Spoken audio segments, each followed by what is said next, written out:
जालन्याच्या भाटेपुरी ग्रामपंचायतीतील ग्रामसेवकानं एकाच मृत व्यक्तीचे 2 वेगवेगळ्या नावांचे मृत्यू प्रमाणपत्र दिल्याचा आरोप करण्यात आलाय। त्यातील एक प्रमाणपत्र गेल्या 4 महिन्यांपूर्वीच कोणतीही माहिती किंवा कल्पना न देता परस्पर रद्द केल्याचा आरोप तक्रारदारानं ग्रामसेवकावर केलाय। मात्र ग्रामसेवकानं हा आरोप फेटाळला असून कागदपत्रांच्या आधारे योग्य मृत्यूचा दाखला रद्द केल्याचा दावा ग्रामसेवकानं केलाय। भाटेपुरी गावच्या ग्रामसेवकांनी माझ्या बहिणीच्या नावाचे 2 वेगवेगळे मृत्यू प्रमाणपत्र दिले। त्यातील एक प्रमाणपत्र 4 महिन्यापूर्वीच कोणतीही नोटीस न देता रद्द करण्यात आले। ग्रामसेवकाला विचारले असता अगोदर पैसे द्या मगच कारण सांगतो असे बोलून मला ग्रामपंचायतमधून हाकलून लावले।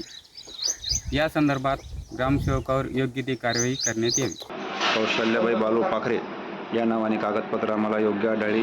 कुटुंब प्रमाणपत्र ब, तसेच बाळू पाखरे यांचं मृत्यू प्रमाणपत्र, तसेच आधार कार्ड, तसेच सर्व इतर कागदपत्र आम्ही तपासणी केली असता आम्हाला कौशल्याबाई बाळू पाखरे हे मृत्यू प्रमाणपत्र योग्य वाटले। ग्रामपंचायतीने